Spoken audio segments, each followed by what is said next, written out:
Hello, everybody. It's Monday morning. Dr. Rick dropping in on you. Hope everybody has gotten their week off to a good start. Starting this week off on somewhat of a somber note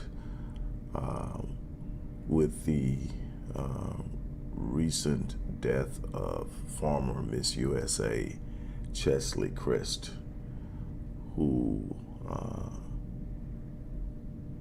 died by suicide on yesterday morning around 7 a.m. Eastern Standard Time in New York from suicide. I want to again talk to you about the significance of creating responsive mechanisms to address what appears to be a growing need for resources in the Black community, regardless of socioeconomic status.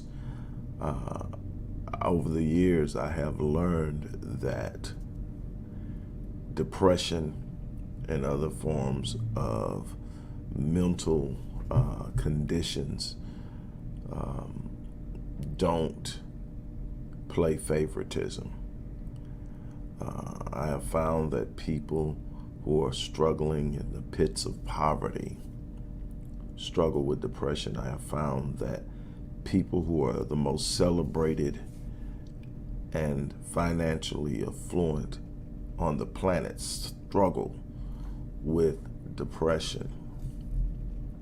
What I can tell you is from what I have observed over the past year and certain things that this young lady has posted is even in her acknowledgement of her accolades and some of the things she has accomplished, that was a growing weight of being attacked, not being accepted because she did not fit the status quo of what, quote unquote, we here in the Western Hemisphere consider to be beautiful, which is normally the Eurocentric idea of what is.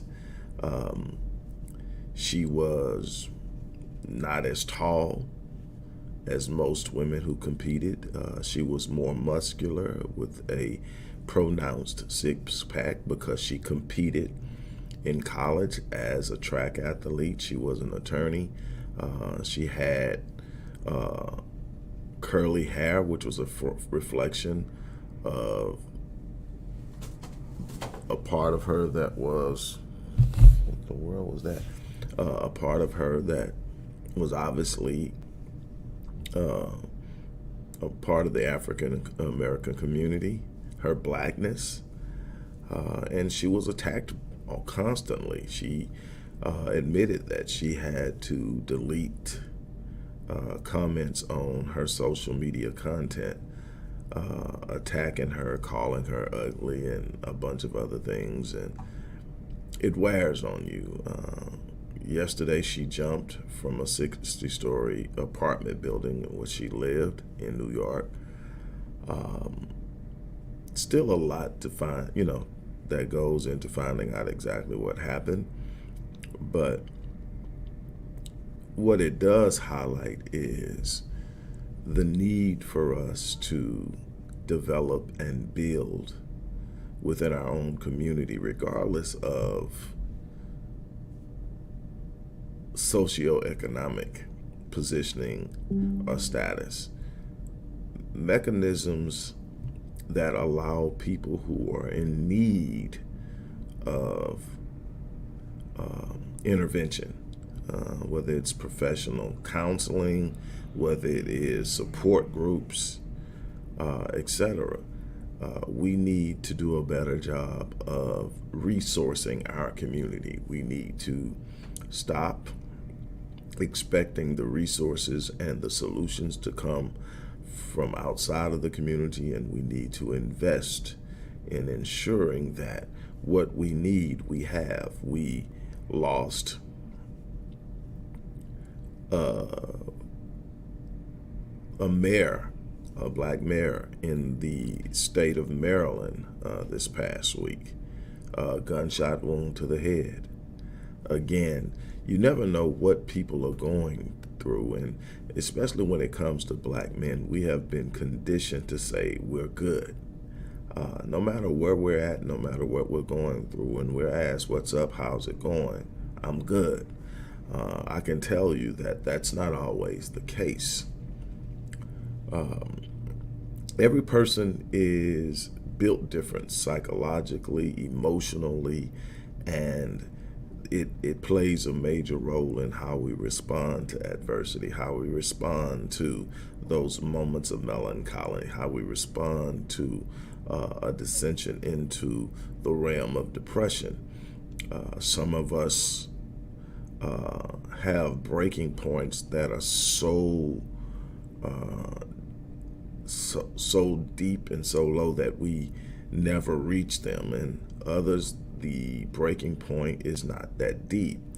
And we have to understand that what we look at and see as, man, I've dealt with worse. Well, you are not that person, and what we've got to have is an understanding ear, an attentive mind, and we need to be trained to understand, to pick up on the subtle indications of suicidal ideation. They are not always prevalent, they are not always obvious, but there are some things that you can see, there are some things that you can observe. And we are looking, I was just here, man, a week ago, talking about Ian Alexander Jr., the son of Regina King. And since then, we've lost a black mayor. We've lost a former Miss USA. And, those are the ones that get headlines because of their celebrity. But what I'm telling you is this is happening far too often. And it is, not something that's getting a lot of airplay, but it's something that we need to be extremely aware of. We have to be willing ourselves to be the solution to our enigmatic issues. We must stop looking outside of ourselves to find solutions. We serve our interest, and it is up to us to do so. When with the suicides of several young men in their 20s over the course of 2021 and the untimely death of Ian Alexander, we decided at the Odyssey Project, specifically in Black Men Lead, to make an official effort to be a part of the solution. We're always concerned about mental health when dealing with black men. It's a part of what we do. It's a part, we check in with one another. We encourage one another. We encourage one another to seek professional health. As a mental health strategist, a mental health expert, I myself constantly consult another professional, obviously a black man. Well, I have two. Obviously a black men who can help me decompress, who can help me relocate my center, who can help me process, because no matter how well you know things, no matter how well you are at helping others do things, you're still not an island. You still don't operate alone. And I think that a lot of people get out there and they believe that they have to navigate this alone, especially with us. There's this stigma that is associated with mental illness and depression. And so we hide, we suppress it, we pretend. And so we've made up in our minds that we're actually going to, we've already done it, actually implement a specific arm of Black Men Lead that's focused on helping young black men with mental health. I've always worked with my wife, and my wife is a strong advocate of young black women. And so we're going to be definitely working on that. There has to be resources, and we can't sit up and wait on everybody to get on board. We can't sit up and wait. We're losing too many people. And as I told you when we were talking about Ian Alexander, the number one demographic in childhood suicide is blacks when it comes to the age group of 5 to 11 years.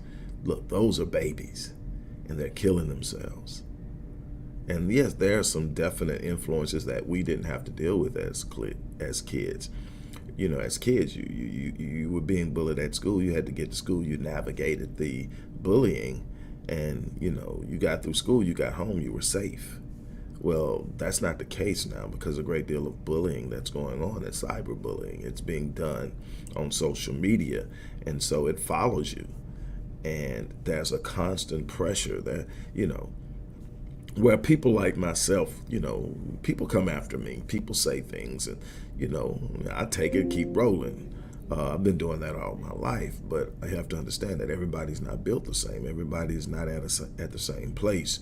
And so we've got to do a better job of making sure that we are providing safe spaces for both our men and our women. So I'm encouraging mental health professionals to reach out to me because we are, as I speak, talking with a couple of different entities across the country about creating this network, about helping heal. First of all, there's a lot of healing that needs to be done that hasn't been done. And where you haven't healed, the gravity of what you're going through in negative situations rises and increases, and the weight can literally crush you.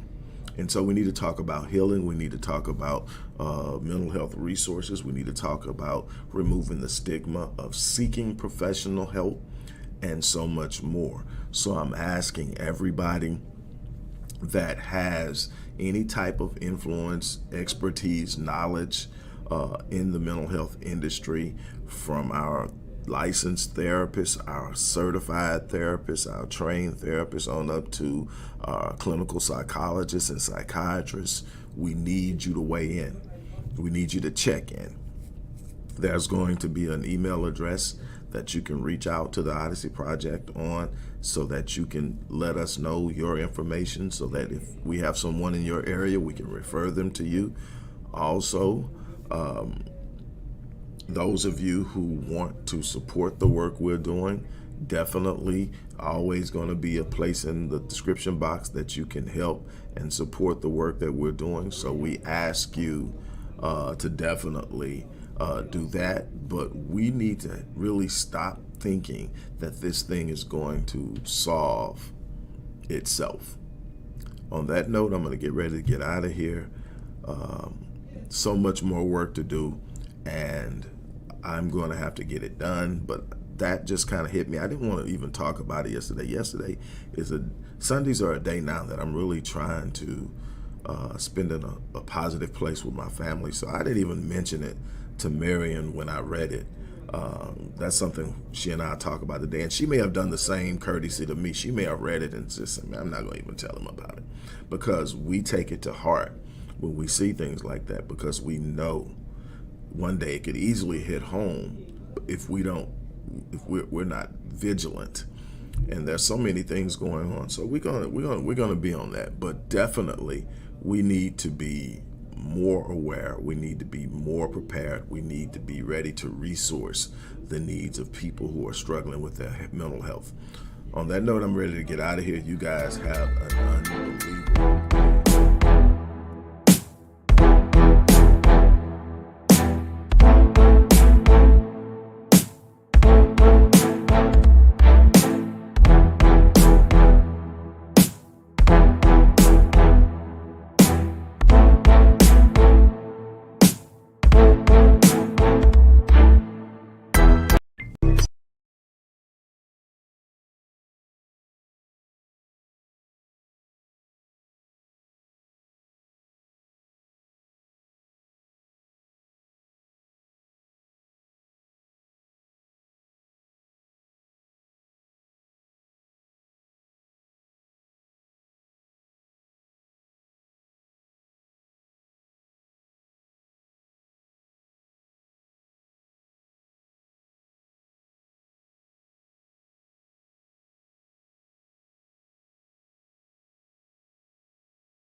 devastation.